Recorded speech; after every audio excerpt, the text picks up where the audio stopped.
రేపటి నుంచి 10th పరీక్షలు జరగనున్నాయి. దీంతో ఉమ్మడి వరంగల్ జిల్లాలో అన్ని ఏర్పాట్లు చేశారు విద్యాశాఖ అధికారులు. ఉమ్మడి వరంగల్ జిల్లాలో 43,061 మంది విద్యార్థులు 10th పరీక్షలు రాయనున్నారు. ఇందుకోసం 253 పరీక్ష కేంద్రాలు ఏర్పాటు చేశారు. పరీక్ష కేంద్రాల దగ్గర 100 మీటర్ల దూరం వరకు 144 సెక్షన్ అమల్లో ఉండనుంది. పరీక్ష కేంద్రాల దగ్గర 3 అంచెల భద్రత ఏర్పాటు చేస్తామంటున్న హన్మకొండ డీఈఓ అబ్దుల్తో Ashok face to face.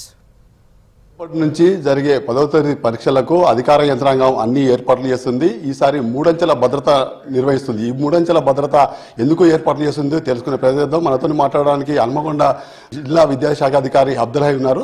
Sir చెప్పండి, ఈసారి 3 అంచెల భద్రత నిర్వహించబోతున్నారు 10వ తరగతి పరీక్షల్లో, ఎందుకు కారణాలు ఏంటి సార్? ఈసారి గౌరవ కలెక్టర్ గారు 3 అంచెల భద్రత ఎందుకు ఏర్పాటు చేశారంటే, గత సంవత్సరం ఒక చిన్న సంఘటన మన జిల్లాలో జరిగింది. అది కూడా జరగకుండా ఉండాలని లోపల సెట్టింగ్ స్క్వాడ్ మరియు బయట పోలీస్ సిబ్బంది మరియు అదర్ దాన్ ఎడ్యుకేషన్ డిపార్ట్మెంట్ నుంచి మరి ఇద్దరికి నలుమూలల నుంచి ఎవరు లోపల నుంచి బయటికి రావద్దు, బయట నుంచి లోపలికి వెళ్ళొద్దని గౌరవ కలెక్టర్ గారు ఏంటంటే చాలా జాగ్రత్త పడి ఈ 3 అంచెల భద్రత ఏర్పాటు చేయడం జరిగింది.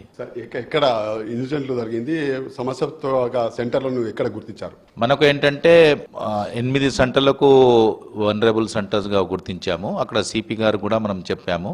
అక్కడ ఎక్స్ట్రా ఫోర్స్ కూడా ఉంటుంది. కమలాపూర్లో 4 సెంటర్స్ ఉన్నాయి. కమలాపూర్లో కూడా ఒక సి కేటగిరీ సెంటర్ ఉంది.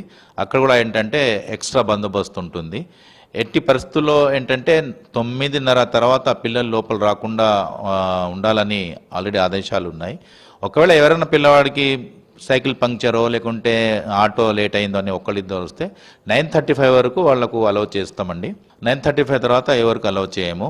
ఇంకో ఇంపార్టెంట్ ఏంటంటే తల్లిదండ్రులు గమనించాల్సింది ఏంటంటే, ఈ రోజైనా కనీసం వెళ్ళి తమ సెంటర్స్ చూసుకోవాలని కోరుతున్నామండి. ఇంకోటి ఏంటంటే, తల్లిదండ్రులు ఎలాంటి ఆవేదన చెందకుండా ఏదైనా పర్యటన యాజమాన్య ఏంటంటే పాఠశాల వాళ్ళు హాల్ టికెట్స్ ఇవ్వకపోతే ఫీజు కట్టలేదనో ఇంకేదోనో మీరు నేరుగా ఆన్లైన్ నుంచి హాల్ టికెట్ డౌన్లోడ్ చేసుకుని ఏంటంటే సెంటర్కు వెళ్తే తప్పనిసరిగా మీకు అక్కడ సిఎస్డిఓలు అలౌ చేస్తారని కూడా చెప్పడం జరుగుతుంది. 3 అంచెల భద్రత అంటే ఆ ఒక పరీక్షా కేంద్రంలో ఎంతమంది ఏ శాఖ వాళ్ళు ఉంటారు? అదర్ దాన్ ఎడ్యుకేషన్ డిపార్ట్మెంటే ఉంటారు.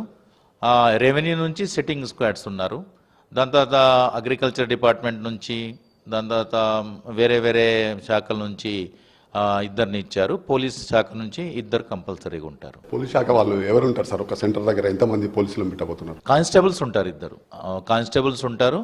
గేట్ ముందు ఒకళ్ళు, ఇంకా 2 2 వైపులు, ఇంకోళ్ళు ఇంకో వైపు 4 బౌండరీస్ ఉంటాయి కాబట్టి 4 బయట నుంచి, ఒకళ్ళు లోపల నుంచి ఉంటారు. అందులో ఏంటంటే కలెక్టర్ గారు కూడా విజిట్ చేస్తారు. Additional collector, local body, revenue, assistant collector, trainee, నేను, ఫ్లయింగ్ స్క్వాడ్స్ 4 టీంలు వేసాము. చాలా జాగ్రత్త, అన్ని పకడ్బందీగా. సీసీ కెమెరాలు ఉన్నాయి. సీసీ కెమెరాలోనే పేపర్ ఓపెన్ అవుతుంది. అండ్ ప్రతి ఒక్కటి సీసీ కెమెరా ఫుటేజ్ కూడా మనం లాస్ట్ ఎగ్జామ్ తర్వాత డీజీకి సబ్మిట్ చేయాల్సి వస్తుంది.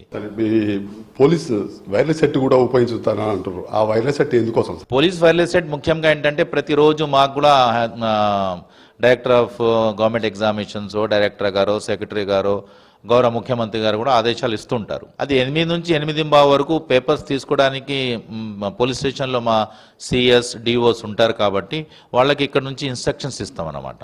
ఆ ఇన్స్ట్రక్షన్స్ పాటిస్తూ వాళ్ళు ఏ రోజైనా ఏదైనా ఎక్కడన్నా అనుకోకుండా రాష్ట్రం నలుమూలన ఏమైనా సంఘటన జరిగితే ఇక్కడ జాగ్రత్త పడటానికి ఇప్పుడు ఏంటంటే వర్షం ఫోర్కాస్ట్ సే ఫర్ ఎగ్జాంపుల్ కొన్ని జిల్లాల్లో చూపించారు. కొత్తగా ఏంటంటే ఏం డిసైడ్ చేసామంటే ఆన్సర్ షీట్స్ బండిల్ను బట్టి ఒక థిక్ ఏంటంటే మనకు పాలిథిన్ కవర్ తీసుకొని ఆన్సర్ షీట్స్ అన్ని 20-20గా బండిల్ కట్టిన తర్వాత ఆ టోటల్ ఆన్సర్ షీట్స్ ఏంటంటే పాలిథిన్ కవర్లో కట్టేసి ప్లాస్టర్ వేయాలని ఇవాళ ఇవి చెప్తున్నాం కాబట్టి అలాంటివి ఏమైనా ఉంటే సెట్ ద్వారా చెప్తుంటాం అన్నమాట.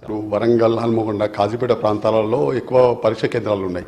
కొందరు పిల్లలకు అడ్రస్ దొరకకపోతే ఏమైనా హెల్ప్ సెంటర్ లాంటివి అట్లా ఏమైనా ఏర్పాటు చేశారు? మన హెల్ప్ లైన్ ఒక సెంటర్ పెట్టాము. మార్నింగ్ 8 to ఈవినింగ్ 8 వరకు ఒక్కొక్క సిబ్బంది ఉంటారు. ఆ ఫోన్ నెంబర్ కూడా ఇచ్చాము.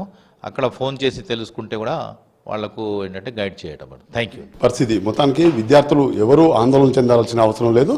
ఖచ్చితంగా వాళ్ళు ముందుగానే పరీక్షా కేంద్రాలను పరిశీలించి అక్కడ సెంటర్లు తీసుకొచ్చిన తర్వాత పరీక్ష సమయానికి ముందుకు వెళ్తే అక్కడ చేరడానికి అవకాశం ఉంటుంది. ఎవరైనా ఇబ్బంది పడితే అక్కడ హెల్ప్ సెంటర్లో కూడా సహాయం అందించేందుకు కూడా చర్యలు చేపడతారని డిఓ చెప్తున్నారు. వీడియో దశలతో అశోక్ విష్ణు, వరంగల్.